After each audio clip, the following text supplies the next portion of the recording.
start with you, if that's okay. Look, first off, the usual question: how is the squad? Is everybody available for selection, especially considering it's obviously the third game in 6 days? Yeah. So far, everyone's available. We do have a training after this press conference, but it looks good. With so many games in such close sort of time period, have you learnt more about your squad, considering this is going to be very similar circumstances at the Euros this summer? Yeah. Although we had 2 games, but in these 2 games, you've seen that lots of players have played, got minutes. 2 different opponents, but top level worldwide. So I think we have some information how we want to play, how we want to develop our style of play, and how players fit in there, and that's what we're going to try again tomorrow. So there will be more changes and more sort of more things you want to try out tomorrow as well. Yes, continue what we were doing and make that even better against another opponent again. And see some slight changes in positions. Sarina, I want to ask you a slightly different question. We've talked a lot previously about player welfare. And one thing that's come out this weekend is obviously the issue of head injuries in football. Do you think players are protected enough by the rules? Do you think this needs to be looked at? Well, if you specifically ask about concussions, I think players are protected. There are rules and regulation about that. I think it's also the responsibility for the people around the players. How do you mean by that in terms of, is that what you guys do behind the scenes? Is that what you're talking about? No. Or is it a bigger issue? I think you always, as a staff, a whole staff, technical, medical, physical, you can't see that separate. You're working with human beings. You have to look at the welfare of players, while we're also in an environment where we have to perform, and it's all about winning and perform at the highest level. So looking for that balance, and which is sometimes really hard, because then you have a FIFA period and have club football, and sometimes the schedule doesn't really help in that, because there's so many games in a short amount of time. So that is hard. But you asked me the question about concussion, and I think that's even a more specific question. And I think again that in this case you have to be aware what happens, and that as a staff you're responsible when something occurs in that case. That's great. Thank you. Millie, if I may, just a similar kind of question, I suppose. Obviously, look, we've seen you sort of, be treated before for clash of the heads and that kind of thing. How do you feel when you come onto the pitch? Do you feel as though, the rules protect you enough, or would you like to see more done? No, definitely. I think it's a risk you take when you play a contact sport. I think you have to have that understanding as a player as well. You are playing a game where, you're at risk, you're heading balls, you could have head collisions, but I think everything's in place that's needed. I think if you ask every player, I'd like to think they say the same, in that they step onto the pitch and feel safe, and that you've got the right people around you, and the right protocols in place ready for if there is a head collision. Hopefully, nobody wants that. You don't want that as a player. I definitely feel safe stepping onto the training pitch and in a game. Finally, England, Germany, Millie, it doesn't get much bigger than this, does it? Listen, these are games we play for. You want to play against the best. You want to play on big stages. Lots of fans there. But for us, we remain focused on our game plan. And this tournament's been about developing as a squad, and on this new journey, and just performing at our best level. So again, that's our mentality going into this game. Thank you both very much. Thank you, Anton. Katie Shanahan from ITV, please. Hi, Sarina. Hi, Millie. Hi. Good to see you both. Sarina, we'll start with you if that's all right. Germany have been hampered by COVID and injuries. So what are you expecting from them, and what have you made of them so far against Spain and Canada? Yeah, they still have a very strong squad. They're always a very good team. Even though they miss some very good players, they still have good players, and they can still bring in a very good squad tomorrow. So we expect a good Germany, a very competitive game with a lot of speed and power. We'll be prepared as we were before Canada and Spain. And are you happy with the changes that you've made and how things are going so far in this tournament? I know you've spoken about you want the team to be tighter and to develop your style of play. Do you think you're slowly getting there with the team? Yeah, I think we're getting there. We're taking steps. I think we're developing very well. I think the squad has done great, but also the communication, the way we talk about football, how the players are committed and get into conversations, so we get to learn about each other, and also how we have experienced during the game, and then you can take steps quicker because we have the discussion, we know where we are, and we understand each other. Thanks, Sarina. One to Millie, if I may. Hi, Millie. You're right. Just a quick one, just to see what have you made of the Arnold Clark Cup so far? Yeah, it's been brilliant. All the girls were really excited coming into this tournament, and especially with it being in England, and being able to get our fans to the stadiums and kind of move around England as well. It's been really exciting. I think it's been really successful, and yeah, we've just loved playing against top teams and been challenged. Thanks, Millie. Thanks, Sarina. Look forward you. to seeing you both tomorrow night. Thanks. Okay, thank you. We'll go to Joe Curry from BBC, please. Hello, both. Sarina, I just wanted to ask, is there anything that you'd like to see from England tomorrow night that perhaps you haven't seen from them so far in the tournament? No, I've seen a lot from us, from the team, and we just want to take the next step again tomorrow. So in all the different moments of the game, we want to improve again. I do think that we created so many chances against Spain that we would really like to score a goal.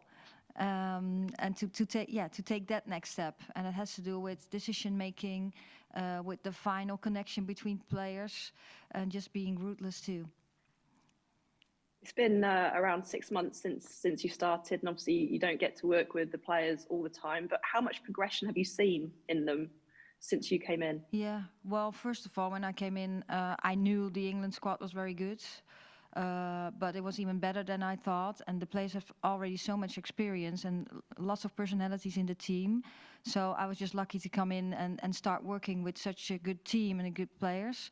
But how we want to, to add some things to the game and to get clarity about our style of play and in development, I think that goes really well. And every time we want to take the next step, so that's what we want to do for tomorrow too. Thanks, Sarina.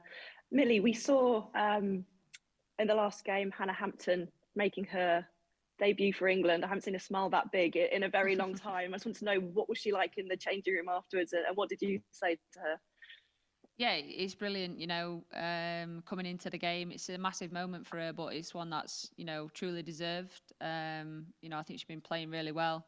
And yeah, she was just ecstatic, like any other player would be. She was just really happy, and played really well, kept us in the game, made some good saves, brilliant distribution. So yeah, I think it was a dream start for her, and yeah, just really proud. And that's something we want in this team. It's not just about 11 players; it's about everybody and everyone developing together. We've all got the one goal, which is obviously to win. But by doing that, we need everyone together. So yeah, it was really nice to see her on the pitch and yeah, just doing what she does best. Everyone always likes to talk up the England-Germany rivalry, but for you, is Germany England's biggest rival at this moment? Everyone's our rival, and I think it's a good mentality to have that, because you can't underestimate any team, whether they've got players missing. It's international football, everyone's got strong squads. So for us, like I said, everyone is our rival. I know it's probably cliche saying that, but that's our mentality, is to prepare the same for every game, every opponent we want to beat, and we want to play well and keep developing. So yeah. Thanks both. Good luck tomorrow night. I'll see you there. Thank you. Okay, thanks, Joe. We've got quite a few hands up, so if I can just ask if we can just take one question each, please, to be as fair to everybody. We'll go to Tom Gary from The Telegraph, please. Oh, hi, Sarina. I just wanted to check on the plan with the goalkeepers. Obviously, Mary had one game so far, then Hannah had a game. Are we likely to see Ellie playing tomorrow? Might be. We have one training today, and always after the last training we make the final decisions. We have a plan in place, but we just want to finish that training first before we make the final decisions. Okay, thank you. Emma Sanders, please. Well, hi both, hope you're well. Millie, yeah, I saw some training pictures. It looks like you've been scoring more screamers in training. So is that something that, yeah, you've enjoyed, perhaps playing a little bit more on the front foot in this England side under Sarina Wiegman? Yeah, definitely. I think, that's part of my game. I think that's when I'm at my best. But yeah, I think everyone's in the same place with that. I think you can see the intentions in the games and just everyone's on the same page. It feels really connected. But yeah, I think as a defender, you always want to kind of help the team in any way, shape or form, not just clean sheets, but yeah, adding to the goals. So it's definitely something that I think everyone's working on. We don't want to rely on any individuals. It's a team sport, and yeah, the more we can get on the score sheet, the better. Yeah, and just a quick one for Sarina, if I may. Obviously, we've travelled around the UK. I just wondered how much you've enjoyed that, and also perhaps what you might have heard about the Wolverhampton area and what you're expecting to see there. Yeah, to be honest, I haven't seen many of the environment. It's just the football pitches, the hotels, and and being around players. But the traveling around was pretty comfortable. We're doing fine, and we'll see tomorrow. It seems to be really nice there too. But I'm gonna experience it. Thank you. Thank you. We'll go to Chris Goman, please. It's Chris Goman from Impetus Football. Sarina, I'm just wondering what your thoughts are on the crowds for the non-England matches. These are some of the finest women's teams in the world, but the crowds have been very tiny, which is so disappointing. Do you think it's the weather, the breaks in between the matches, lack of interest, advertising or something else? And how do you think this bodes for the Euros when England's not playing in the matches they're not playing in? Yeah, I think in the Euros there will be crowds because then that's the big event where everyone is looking forward to, and I think this tournament is so competitive. But it's also, I'm not sure if it's the weather or it's the timings. I think that COVID didn't help, like the previous years around, that people have to start up again. That might be it. I really have had my focus on football and the game itself, so I haven't had a real research myself about what the cost could be. But I hope at least we make people enthusiastic about the games because the level's really high. Thank you. We'll go to... And Millie, just a quick one. In England and particularly in the WSL, probably more than in any other league or country, there's very fierce rivalries between club teams. Clubs are actually more like a religion. So how does it go when you come together to play for country? And conversely, how does it go when you play against someone like Jessie Fleming on the Canadian team who's part of your club? I saw some of your tackles on Jessie, so I probably know the answer there, but even so. Yeah, when you're at club, you're at club. And I think every game's competitive. I think if you watch the WSL games, there's a lot of grit, there's a lot of fire. There's commitment, and yeah, everyone plays to the highest level, and it's the same when we come away internationally. For me personally, there's no friends in football, so if you're my teammate at club and I'm playing for England, then I'm representing England. So that's my mentality with it, and I think that's everyone else's as well. I think the games that you've seen, everyone's committed. There's some brilliant tackles. It's the desire to win and to put on a show for the fans. So yeah, I think it's really competitive, and yeah, I think the level's really high. Okay, thank you. We've got time for a couple more. Thank you. Thank you. We've got time for a couple more, so we'll take Asif Burhan, please. Thank you both well. A question for Sarina. Your one goal in the tournament so far has come from the player sitting next to you. So tomorrow, in terms of progress, are you hoping that your forward player can be more clinical against and make the most of the few chances they'll get in the top I'm team? really sorry, but I don't understand you. So can you please talk a little slower and a little clearer? I'm sorry about that, but... So your own goal in the tournament so far has come from the player sitting next to you. So tomorrow, are you hoping that your What are you saying about Millie? The only goal in the tournament so far has come from Millie Bright. Okay, yeah. So tomorrow, are you hoping that your forwards can be more clinical and make the most of the few chances you'll get against the best teams? Well, as I just said, and Millie just mentioned it too, it doesn't really matter who scores the goals as long as we score a goal. We want to do better in our final third. And that's about decision making, about connection, about scanning how the situation is too, and then being ruthless. So yes, of course, we want to do a little better because we created lots of chances, and that's very well done because I think we played really well and created those chances. And now we want to score them too, and that's just the final touch, the hardest thing in football. At that part of in the final third. So yeah, hopefully we can show tomorrow. Okay, thank you, and we'll finish with Dan Pentland, please.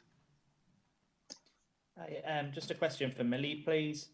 You may or may not come up against Ann-Katrin Berger tomorrow. I think she's only got 3 caps for the German team. How kind of surprised are you that, it's taken so long for her to get international recognition?